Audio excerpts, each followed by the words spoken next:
In front of me is HONOR X5c Plus, and today I would like to show you how you can rename it.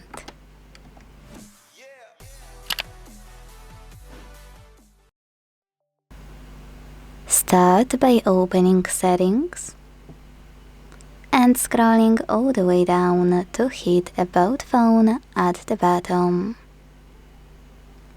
Then choose device name on the left and type in whatever you want to.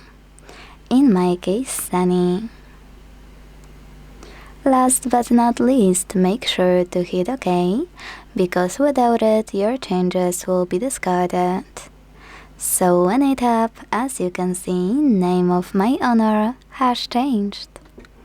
Thanks so much for watching. If you enjoyed this video, don't forget to leave a like, comment and subscribe. Bye!